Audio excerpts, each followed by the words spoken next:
Olá, CACDistas! Chegou o momento mais esperado do ano, né, Léo? Exatamente, saiu o tão aguardado edital. Exatamente. Então, saiu mais rápido do que a gente esperava, né? Houve algumas mudanças que não são muitas, mas são substanciais. Então, é importante que a gente converse sobre elas aqui, até para acalmar um pouco vocês e conversar um pouquinho aqui a respeito. Bom, o candidato pode continuar optando entre francês ou espanhol, né? Cada prova vale 100 pontos, 50 pontos o resumo, 50 pontos a versão. A divisão continua a mesma, então são 25 pontos, no resumo, 25 pontos de capacidade de síntese e concisão e 25 pontos de correção gramatical e propriedade de linguagem, né? Tanto em espanhol quanto em francês. Eu acredito que houve um erro, na publicação desse edital, porque o quesito de macroestrutura, da versão é fidelidade ao texto-fonte e não capacidade de síntese e concisão, como consta, no edital publicado hoje, ok? E há duas novas penalizações. Tem bom, a linha não vertida já existia, mas era meio ponto por linha não vertida. Agora é um ponto por linha não vertida.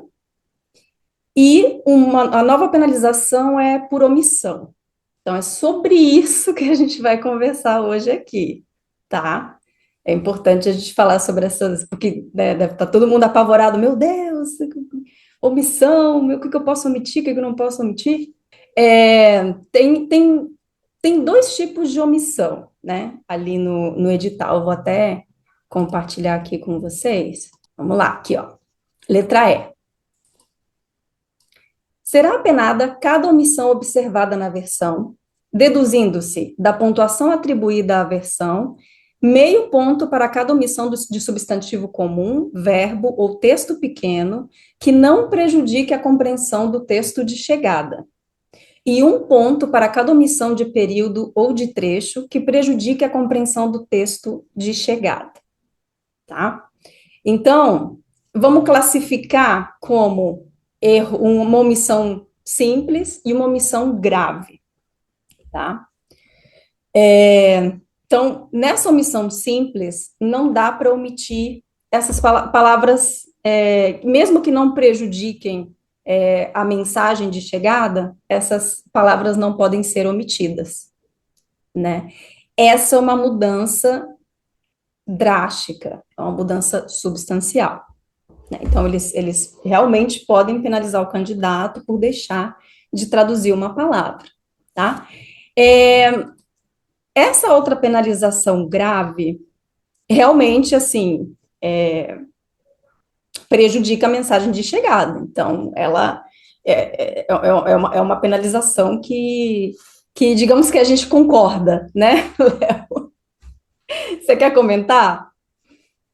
Eu gostaria sim, e concordo com você, uma pena, no caso dessa penalização, né, da segunda, da omissão, ela vai por si só, né, ela vai por si só prejudicar a compreensão do texto de chegada, né, do texto de espanhol, do texto de francês, porque é um período inteiro sem traduzir, né? Então, isso precisamos ficar muito atentos, né, na hora de fazer a marcação do texto, em que parte do texto está, né, para dar sequência com fluidez, com organicidade, para que o texto permaneça o mais fiel possível ao texto fonte. Concernente ao primeiro ponto, né, das palavras, substantivo, verbo ou pequeno trecho, né, que não prejudique tanto essa questão, essa novidade aí que aparece, nós, né, conversando, a professora Marina e eu aqui antes, estávamos refletindo sobre a questão de realmente manterem as estratégias já conhecidas, né? De manter o texto mais próximo possível do original, Claro, vai ser necessário, vez por outra, recorrer a sinônimos. É impossível você fazer uma versão palavra por palavra, estrutura por estrutura, às vezes nem sempre de tempo verbal, né, professora Marina? Às vezes nós, dependendo do idioma, nós vamos precisar fazer alguma adequação por aquela estrutura não existir no texto de chegada. Então, o candidato precisa ficar atento a isso. E o que fica como fruto da conversa entre a professora Marina e eu, nesse sentido, é que os candidatos mantenham a estratégia, a mesma de traduzir com bastante, de verter, né, para o idioma fonte de chegada, com o máximo de precisão possível e, sendo necessário, serão necessárias, né, as adaptações, que elas sejam feitas, mas de uma forma mais segura possível. Daí, como a professora Marina bem lembrou na nossa conversa prévia a essa gravação, a necessidade do repertório. E esse repertório é conseguido por meio das estratégias de leitura instrumental, da aquisição de vocabulário, do trabalho constante com os textos, cujo campo semântico é contemplado no concurso, política internacional, economia, artes, direito. Então, é preciso criar aí um léxico de acordo, né, com cada uma dessas temáticas, para que, na hora da prova, os candidatos tenham aí bastante conforto, bastante segurança para poder fazer a versão e não incorrer em penalidades. Exatamente. E vários alunos já, muitos alunos ansiosos, né? Com razão, até a gente que é professor fica ansioso, né? Então, ai, professora, mas agora eu não posso fazer adaptações. Calma, gente. Não é sobre isso. A gente está falando sobre omissão de palavras. Então, nos nossos treinamentos, eu sempre falo, gente, é impossível chegar numa versão e saber todas as palavras, até porque às vezes a gente esquece. Imagina, o candidato está lá, as provas de espanhol e francês são as últimas, o candidato já está cansado, então é impossível lembrar de todas as palavras. Então, sim, é necessário em alguns momentos, vai ser necessário fazer uso de sinônimos, ou nossa, eu não lembro dessa palavra, mas eu lembrei de um termo mais genérico, que eu acho que não vai prejudicar, né, o significado, né, dessa palavra. Então, sim, né, continua igual, tá, gente? O que não dá para fazer é o tal do dar migué. Ah, vou deixar essa palavra para lá, né? E assim, se você já está preparado, já está estudando há muitos anos, você está fazendo simulado, está assistindo às aulas de instrumental, está lendo, está se dedicando, com certeza você terá confiança para fazer esse exercício. Tá? Então, fiquem tranquilos, porque vocês darão conta se vocês tiverem repertório.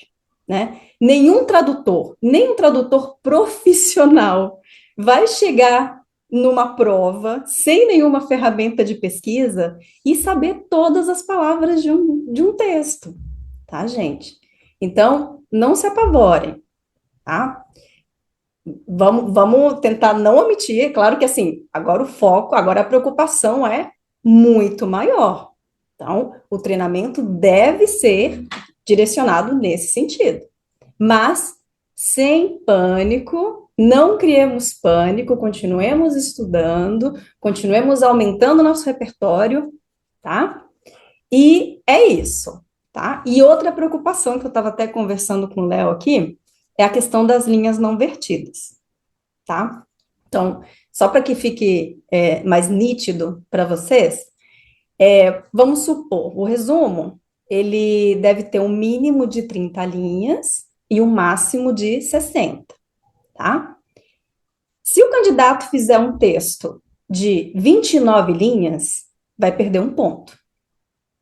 Fez um texto de 27 linhas, vai perder 3 pontos. E assim sucessivamente. Se fizer um texto de 10 linhas, vai perder 15 pontos. Então, gente, o mínimo são 30 linhas. E, gente, é a linha completa, tá? Não pode fazer 29 linhas e meia. São 30 linhas, ok? E na versão, gente, uma outra coisa que eu estava até conversando com o Léo antes, bom, se a gente observar o histórico das últimas provas do CACD, as versões de espanhol são grandes. Então, elas têm mais de 400 palavras. Então, sim, sempre dá mais de 30 linhas, ok? Eu acredito que esse ano, se a gente for seguir a lógica, né, o histórico do CACD, será uma versão grande. Pode ser que seja uma versão de 60 linhas. Até por conta da retificação do ano passado, que houve candidatos que foram penalizados por linhas que não existiam no texto-fonte, então pode ser que este ano eles cobrem uma versão de 60 linhas, tá? Mas vamos supor que, por um acaso, a versão é muito pequena. Aí o candidato tem que pensar numa estratégia. Se ele tiver uma letra muito pequena, por exemplo, ele deverá chegar ao mínimo de 30 linhas, tá? Então, versão muito pequena, letra pequena, vamos aumentar essa letra, vamos preencher esse mínimo de 30 linhas, porque não podemos correr o risco de ser penalizados por linha não vertida, tá bom? Porque é um ponto, é muita coisa, ok? Então, basicamente é isso. Eu e o professor Leonardo viemos acalmar vocês. Então, se vocês estão estudando, estão se dedicando, fiquem tranquilos, cheguem na prova com confiança, que vai dar tudo certo. Exatamente, continue fazendo o trabalho, continue lendo, escrevendo, criando aí, né, as estratégias em casa, como que eu verteria esse trecho, como que eu verteria, né, essa parte do texto, para que isso seja um hábito, né? E quando se torna um hábito, tudo fica mais fácil, né? Então, nós Uhum. estamos aqui para ajudar vocês nessa caminhada. A linguagem diplomática está aí, né, de braços abertos para que vocês pratiquem nos simulados, pratiquem nos intensivos e cheguem com toda a confiança nesse momento que é o momento de vocês, o momento da aprovação para a tão sonhada carreira diplomática. É isso. Tchau, pessoal. Bons Tchau, estudos. tchau. Tá.